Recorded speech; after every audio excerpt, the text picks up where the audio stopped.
할렐루야. 오늘도 살아계신 하나님의 말씀으로 영혼을 깨우며 주님 앞으로 나아가시는 우리 성도님들을 주님의 이름으로 축복합니다. 다 함께 오늘 우리에게 주신 하나님의 말씀을 한 목소리로 읽겠습니다. 여호와의 사자가 광야의 샘물 곁 곧 술길 샘 곁에서 그를 만나 이르되 사내의 여종 하가라 내가 어디서 왔으며 어디로 가느냐.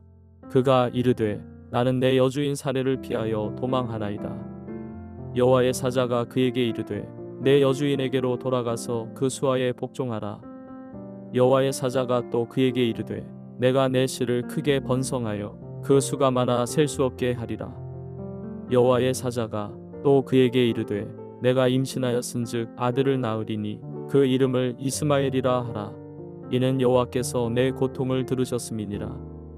그가 사람 중에 들나귀같이 되리니 그의 손이 모든 사람을 치겠고 모든 사람의 손이 그를 칠지며 그가 모든 형제와 대항에서 살리라 하니라. 하갈이 자기에게 이르신 여호와의 이름을 나를 살피시는 하나님이라 하였으니 이는 내가 어떻게 여기서 나를 살피시는 하나님을 배웠는고 함이라. 이러므로 그 샘을 부엘라헤로이라 불렀으며 그것은 가데스와 베렛 사이에 있더라. 하갈이 아브람의 아들을 낳음에 아브람이 하갈이 낳은 그 아들을 이름하여 이스마엘이라 하였더라. 하갈이 아브람에게 이스마엘을 낳았을 때에 아브람이 86세였더라. 우리는 삶에서 크고 작은 고통을 경험하며 살아갈 때가 있습니다. 외로움, 상처, 또 버려짐의 순간들은 우리를 흔들고 낙담하게 만들지요. 오늘 본문에 등장하는 하갈과 이스마엘의 이야기는 이러한 고통 속에서 하나님께서 우리를 잊지 않고 계신다는 놀라운 메시지를 전하고 있습니다. 창세기 16장 앞부분을 보면 하갈의 고통이 시작된 배경을 알 수가 있습니다. 아브람과 사레는 하나님께서 약속하신 자손을 기다리다 지쳐 사레의 여종 하갈을 통해 자녀를 얻으려는 결정을 내리고 있는데요. 그 후에 하갈이 임신하자 사레는 질투와 분노로 하갈을 학대했고 하갈은 더 이상 견디지 못해 애굽으로 가는 광야길로 도망하게 됩니다. 하갈의 입장에서 보면 그녀는 다른 사람들의 결정과 상황 속에서 자신의 의지와는 상관없이 고통을 겪게 된 것입니다. 억울한 일을 당하게 된 것이죠. 하갈에게는 가족도 보호자도 없이 광야에 혼자 남겨지게 되었습니다. 그러나 오늘 본문은 바로 이 고통의 순간에 하나님께서 어떻게 찾아오시고 역사하셨는지를 보게 합니다. 우리 역시 삶의 광야 같은 순간을 맞이할 때가 있습니다. 버림받고 외로움과 고통 속에서 하나님께서 나를 과연 보고 계신가라는 의심을 할 때도 있습니다. 그래서 오늘 말씀을 통해 하나님이 고통 중에 우리를 찾아오시고 위로하시는 분이심을 다시 한번 깨닫게 되기를 소망합니다. 첫째는 하나님은 우리의 고통을 보시고 찾아오십니다. 오늘 본문의 7절 말씀에 그 메시지가 담겨져 있습니다. 여호와의 사자가 광야의 샘물 곁 곧 술길 샘 곁에서 그를 만나라고 합니다. 여기서 여호와의 사자는 하나님을 대리해서 보내신 전령, 메신저라고 할 수 있습니다. 하나님께서 하갈에게 하나님의 마음과 뜻을 전하기 위해 메신저를 보내셨습니다. 하갈은 사레의 학대를 피해 도망하면서 버림받았다고 느꼈을 것입니다. 극심한 고통 중에 있었습니다. 그러나 하나님은 하갈을 잊지 않으셨습니다. 하나님의 사자가 하갈을 광야 술길 샘 곁에서 만나셨습니다. 애굽 사람이었던 하갈은 이스라엘 땅에서 애굽 땅으로 향하는 술길, 고통과 외로움의 자리로 향하고 있을 때 우리 주님이 찾아오신 것이죠. 하나님의 선지자 엘리야도 비슷한 상황이었습니다. 하나님의 능력으로 갈멜산 전투에서 대승을 거두었지만 악한 이세벨의 살해 위협으로 인해 광야로 도망했습니다. 고통과 절망으로 탈진했고 로뎀나무 아래 있을 때에 하나님의 사자가 떡과 물을 주어 위로하고 회복시켰습니다. 호렙산에서 사명을 주시고 다시 사명의 자리에 서게 하셨습니다. 마찬가지로 하갈은 자신의 과거 애굽 땅으로 돌아가려 했지만 9절에 하나님의 말씀은 다시 돌아가라고 하시는 겁니다. 이스라엘 땅으로 또 아브라함과 사라에게로 돌아가라고 합니다. 고통을 만나서 피하고 도망하는 인생이 아니라 하나님의 뜻 안에서 문제를 해결받도록 초청하시는 것입니다. 우리는 종종 고통이 찾아온 삶의 광야에서 하나님의 임재를 의심할 때가 있습니다.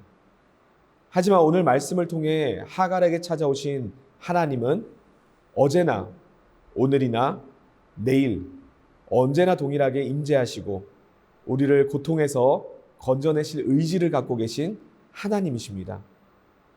우리의 눈물과 간구가 하나님께 닿을 때에 하나님은 반드시 우리를 찾아오시는 줄로 믿습니다.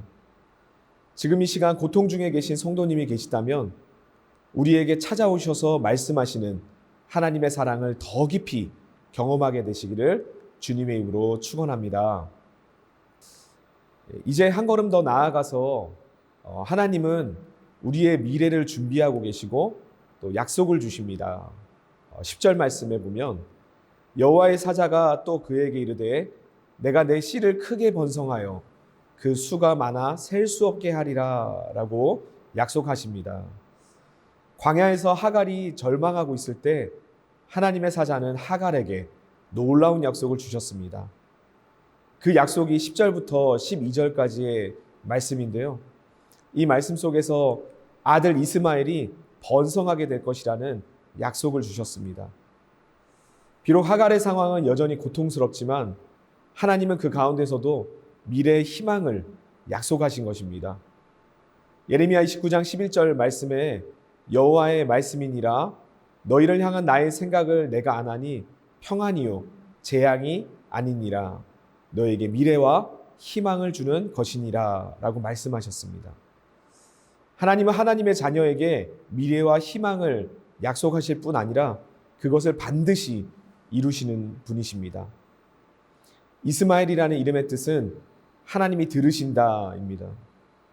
하갈의 고통을 하나님께서 들으셨고 또 여인의 고통은 절망으로 끝나지 않습니다. 하나님은 하갈의 아들과 그의 후손을 통해 큰 민족을 이루겠다고 약속하시며 준비하시는 하나님이십니다. 하나님의 약속은 우리의 현재 상황을 넘어서게 하십니다. 하나님은 고통의 순간에도 우리의 미래를 계획하고 계신 하나님이신 줄로 믿습니다. 창세기 15장에서 아브라함은 자신의 나이와 아내 사라의 불임 때문에 자손을 얻을 희망이 사라졌다고 생각했습니다. 그러나 하나님은 아브라함을 밤에 하늘의 별들을 보여주시며 이렇게 약속을 하셨습니다. 너의 자손이 이와 같으리라. 이 약속은 아브라함의 현재 상황을 넘어서는 놀라운 미래를 선포하신 것이었습니다. 하나님은 불가능해 보이는 상황 속에서도 반드시 하나님의 뜻을 이루는 줄로 믿습니다. 하나님께서는 반드시 하나님의 사람들에게 미래를 준비하시고 약속하시는 하나님이심을 오늘 하루도 신뢰하며 주님과 함께 동행하시기를 주님의 이름으로 축원합니다. 다 함께 기도하겠습니다. 사랑의 하나님 감사를 드립니다. 오늘 하루도 하나님의 말씀을 힘입어서 살아나게 하여 주시고 오늘 말씀을 통해서 우리의 고통을 외면하지 아니하시고 찾아오셔서 말씀을 주시며 약속하시고 그 일들을 이뤄나가시는 하나님이심을 고백하며 나아갑니다. 오늘도 그 주님을 따르면서 우리의 고통의 문제가 하나씩 하나씩 말씀으로 해결함 받는 축복의 날이 되게 하여 주시옵소서. 상한 마음도 위로하여 주시고 회복시켜 주시고 또 우리의 육신에 연약한 문제와 질병이 있다면 여호와 라파 하나님께서 또 치유하시는 그 놀라운 말씀의 축복이 임하는 하루가 되게 하여 주옵소서. 오늘 저녁에 드려지는 금요 성령 집회도 충만한 성령님의 그 은혜와 임재 가운데 그 충만한 은혜를 경험하게 하여 주옵소서. 주님 앞에 오늘 모든 삶을 의탁드리오며 살아계셔서 우리와 함께 계시는 예수님의 이름으로 간절히 기도드립니다. 아멘.